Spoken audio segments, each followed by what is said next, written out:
Good morning student. Today we will discuss measures of length, weight and capacity. आज मैं class chapter 4 का measure of length, weight and capacity का chapter लेके आई हूँ. इसमें हम लेंथ, वेट और कैपेसिटी के बारे में पढ़ेंगे. सबसे पहले तो हम फिल इन ब्लैंक्स करेंगे.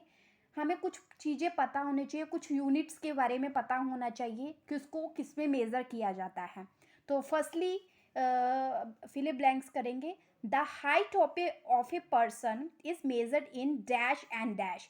जो पर्सन की हाइट होती है, जो व्यक्तियों की हाइट होती है, उसको किस में मेज़र किया जाता है? उसको हमेशा मेज़र किया जाता है मीटर एंड सेंटीमीटर में, कि कितने मीटर में है और कितने सेंटीमीटर्स में है. ये यूनिट्स हैं जो आपको याद रखने पड़ेंगे. And the weight of A one bag of rice is measured in dash and dash. जो एक बैग राइस का होता है, उसका वेट जो है किस में मेज़र किया जाता है? हमेशा उसको, जो राइस का बैग है उसको मेज़र किया जाता है किलोग्राम्स एंड ग्राम्स में. The distance between the two city is measured in dash. और जो डिस्टेंस है टू सिटीज़ का, वो किस में मेज़र किया जाता है? किलोमीटर. जैसे आपने एक सिटी से दूसरी सिटी फॉर एग्जांपल जाना है, तो उसको जब आप मेज़र करेंगे तो उसको किस में करेंगे? किलोमीटर्स में मेज़र करेंगे. उसके बाद है the weight of an object is measured in dash and dash. जो वेट है ऑब्जेक्ट का, उसको, जैसे आप बाय एग्जांपल आप मार्केट जाते हो तो वहाँ पे आप पूछते हो जैसे एप्पल के बारे में कि ये एप्पल कितने का है, तो वो बताता है ये 1 kg एप्पल 30 रुपये का या 50 का या 100 200 ऐसे आप बताता. कोई भी ऑब्जेक्ट है, या वेजिटेबल्स वगैरह खरीदने जाते हो, तो जो ऑब्जेक्ट है, ऑब्जेक्ट को हमेशा जो मेज़र किया जाता है वो किलोग्राम्स एंड ग्राम में किया जाता है. अब हम यूनिट्स के बारे में पढ़ेंगे. जो यूनिट ऑफ मेज़रमेंट क्या होता है? जो length is measured in kilometres, metre and centimetre. जो लेंथ है उसको हमेशा किस में मेज़र किया जाता है?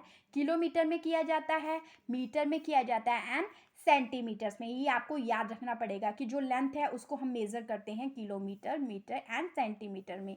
और जो वेट है, weight is measured in kilograms and gram. जो वेट है उसको हम किस में मेज़र करते हैं? किलोग्राम्स में और ग्राम में. We know that. जैसे अब ये कुछ यूनिट्स है जो आपको थोड़ा सा क्रैम करने पड़ेंगे, याद करने पड़ेंगे कि 1 मीटर में 100 सेंटीमीटर में कितने मीटर्स होते हैं. So how many 100 centimetre is 1 metre. या 1 मीटर में कितने सेंटीमीटर होते हैं? 100 सेंटीमीटर. और 1 kg में कितने ग्राम्स होते हैं? 1 kg में 1000 ग्राम होते हैं. और इसी तरह 1 लीटर में कितने मिलीलीटर होते हैं? 1 लीटर में 1000 मिलीलीटर होते हैं. अब हम इससे रिलेट एक सम करेंगे. सबसे पहले convert the following. 4589 metre into kilometre and metre. अब ये जो हमें टर्म दी हुई है, इसको हमने किलोमीटर और मीटर दोनों में चेंज करना है. अब जैसे कि हमें पता है कि 1 किलोमीटर में कितने मीटर्स होते हैं, ये हमको पता है. 1 किलोमीटर में 1000 मीटर्स होते हैं. तो अगर 1 किलोमीटर में 1000 मीटर होते हैं, तो 1000 मीटर में कितने किलोमीटर हुए? 1 किलोमीटर हुए. अगर 1000 में 1 किलोमीटर हुए तो 1 मीटर में कितने किलोमीटर्स आएंगे? अब ये जो 1000 है ये उधर जाके डिवाइड हो जाएगा 1/1000 किलोमीटर. अब हमने 4589 मीटर्स को किलोमीटर और मीटर में चेंज करना है. तो अब 1 मीटर जो है वो किसके बराबर आ गया? 1/1000 किलोमीटर के. तो 4589 मीटर किसके बराबर आएगा? 1/1000 इंटू ये उधर जाके मल्टीप्लाई हो जाएगा 4589 किलोमीटर. अब 4589 को जब हम 1000 से डिवाइड करेंगे, हमें पता है जब हम डिवाइड करेंगे, अब यहाँ पे 1000 है, तो डिजिट जो है वो कितने पॉइंट्स के, जो पॉइंट है वो कितने डिजिट्स के बाद आएगा? कम से कम 3 क्योंकि 1000 है तो 3 डिजिट्स के बाद हम पॉइंट लगाएंगे. यहाँ से हम गिनेंगे 1 2 एंड 3, मतलब यहाँ पे पॉइंट आएगा.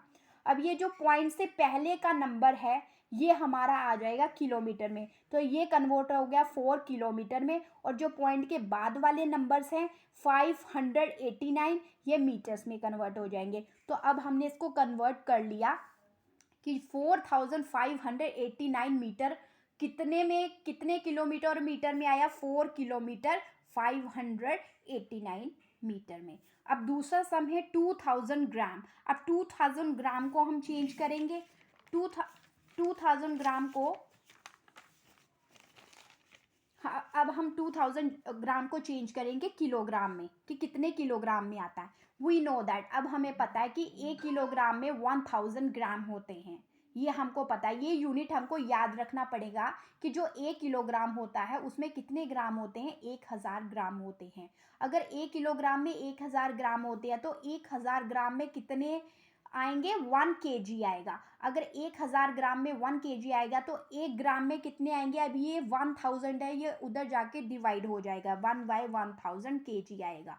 अब अगर 1 ग्राम में इक्वल टू 1/1000 kg हुआ तो 2000 ग्राम, क्योंकि हमें चाहिए था 2000 ग्राम में कितने, 2000 जो ग्राम है उसमें कितने केजी आते हैं। तो 2000 ग्राम उधर जाके डिवाइड हुआ तो 2000/1000, अब ये तीनों ज़ीरो इससे कट गए तो कितना आ गया, 2 kg आ गया। ये हमारा आंसर था। Thank you so much.